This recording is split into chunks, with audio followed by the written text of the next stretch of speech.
Jealousy अगर आपके अंदर है तो आप सक्सेसफुल कैसे होगे?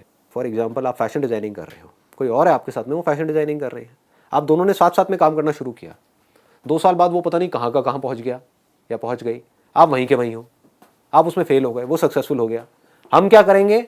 हम उसको देख करके बोलेंगे कि उसके पास में तो ना ये था, उसके पास में तो वो था, वो इस वजह से कर गया, और हम अपने फेलियर को जस्टिफाई करेंगे।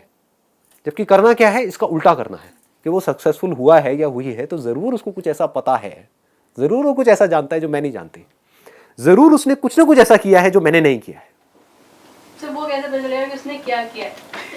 बड़े आराम से पता लगेगा। एक्चुअली ऐसा हुआ कि मैं एमटेक कर रही हूँ, मेरी ड्रीम कंपनी थी जिसमें मेरे को जॉब करनी थी, मैं 4 राउंड उसके क्लियर कर रही हूँ, लास्ट राउंड में मैं रह गई और मेरी फ्रेंड का हो गया। और ऐसे में पता है सबसे ज्यादा मजा कब आता है? 2 लोग जाते हैं जॉब इंटरव्यू के लिए, एक साथ में मजे मजे के लिए जाते वो कहता है यार मैं अकेला क्या जाऊंगा, जैसे होता है ना लड़कों के साथ में कि अकेला टॉयलेट कहाँ जाऊंगा, चल तू भी साथ में चल ले, साथ में कोई खड़ा हुआ अच्छा लगता है।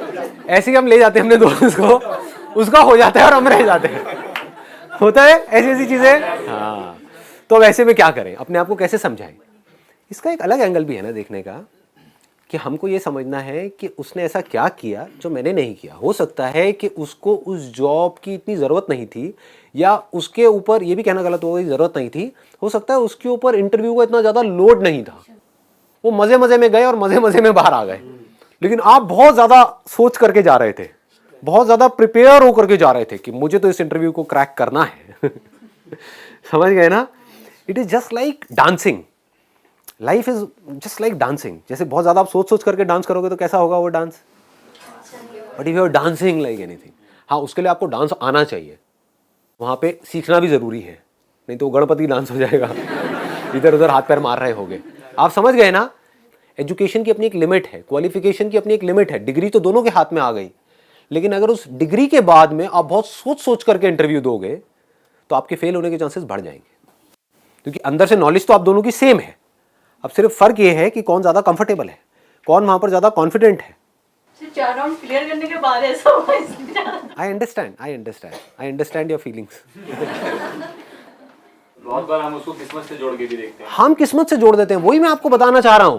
हम क्या करते हैं, हम बार बार अपने फेलियर के एक्सक्यूजेस देते हैं कि मेरा ना इंटरव्यू में इसलिए क्लियर नहीं हुआ क्योंकि ना whatever there could be millions of reasons. लेकिन जब भी आप ऐसा कुछ कर रहे हो, इस बात को समझ लेना, आप अपने आप को नीचे गिरा रहे हो, ऊपर नहीं उठ रहे हो। इमीडिएटली एक्सेप्ट करो कि मैं फेल हो रही हूं, इस वजह से हो रही हूं। फॉर एग्जांपल, जब मैंने फोटोग्राफी शुरू करी तो लोग आकर के मेरा मजाक उड़ाते थे कि कौन है बेवकूफ सा फोटोग्राफर, और मेरे शूट को उठा करके लोग ऐसे फेंक देते थे। जब एजेंसीज में लेकर के आते थे ना, ऐसे ये किस बेवकूफ फोटोग्राफर से घर आके लाए हो। और फिर वो बंदे मेरे पास आते थे जो मॉडल्स थे, वो बोलते थे कि ये क्या किया है आपने, हाँ ये क्यों मजाक किया आपने हमारे साथ में, समझ रहे हो? तो मेरे पास में 2 ऑप्शंस थे। एक तो ये कि मैं वहां पर बैठ करके अपने आप को जस्टिफाई करूं कि नहीं नहीं नहीं नहीं, वो जिन्होंने फेंका है ना उनको पता नहीं है, वो बेवकूफ है। ऐसे ही हम करते हैं कि वो बंदे इंडस्ट्री में 20 साल से बैठे हैं, मैं 2 साल से हूं, लेकिन वो बेवकूफ है, मैं समझदार हूं, उसको कुछ नहीं पता, मुझे सब कुछ पता है। एक ये तरीका था, लेकिन मैंने कभी भी ऐसा नहीं किया। मैंने बैठ करके उनसे समझा, मैंने कहा ऐसा क्यों बोल रहे हो, क्या बोला, और भी उन्होंने कुछ बताया होगा। तो फिर वो बताते थे कि ये ना लाइटिंग सही नहीं है, ये ना कपड़े ठीक नहीं है, स्टाइलिंग ठीक नहीं है।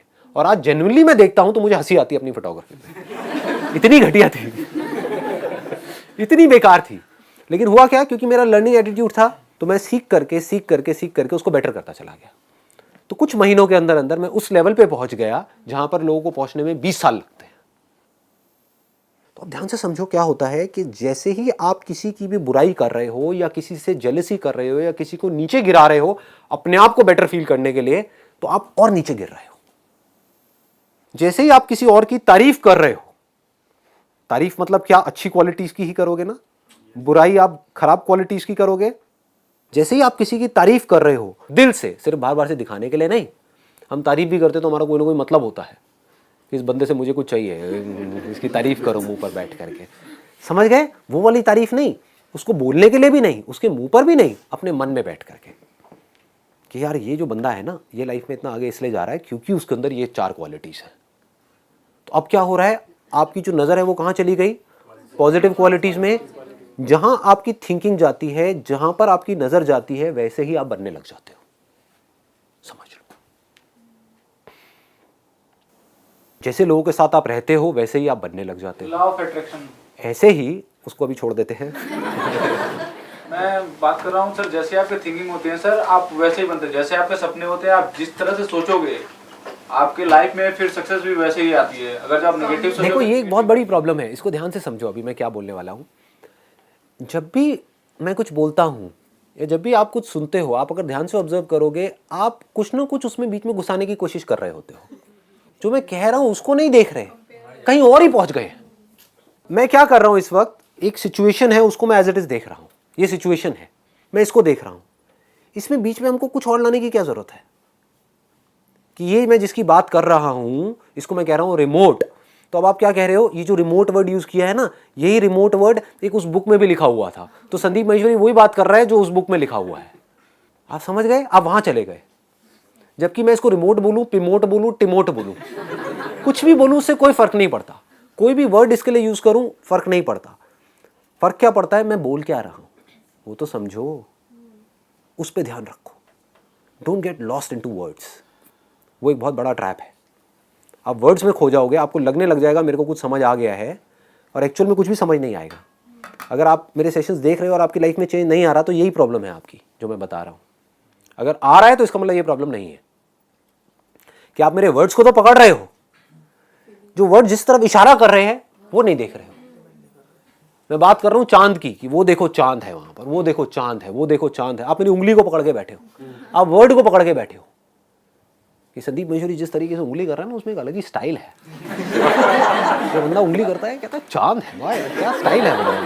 मतलब आपका ध्यान मेरी उंगली की तरफ है, आप समझ गए, चांद की तरफ नहीं है। मैं क्या कह रहा हूँ, चांद को देखो, जिस चांद को देख करके मैं आपसे बात कर रहा हूँ। दूसरे लोग कहाँ उलझे हुए हैं, ये जो चांद वर्ड यूज कर रहे हैं, ये वर्ड ना उस बुक में भी यूज किया गया था, तो लगता है ये वही बात कर रहे हैं जो उस बुक में लिखी हुई है। उस बुक को उठा करके कचरे के डब्बे में डालो ना। Why do you need that book to understand जिसकी मैं बात कर रहा हूँ।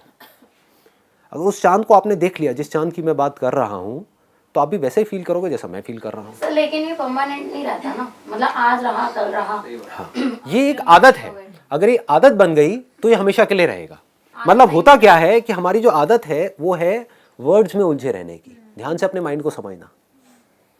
अगर मैं अभी कुछ देर के लिए यहाँ पे साइलेंस मेंटेन करूंगा तो आपको पता लगेगा माइंड में आप कुछ ना कुछ बोलते रहते हो। वो सब क्या है, वर्ड्स ही तो है ना।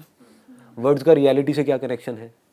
वर्ड्स को सिर्फ हमको यूज करना है रियलिटी में कुछ करने के लिए।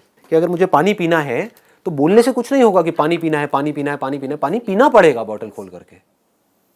सिर्फ ये समझो कि मैं बोल क्या रहा हूं, मैं इशारा किस तरफ कर रहा हूं। कि जब भी आप किसी और की बुराई देखते हो तो आप खुद बुरे बन रहे हो। हम वही देखते हैं जो हम हैं।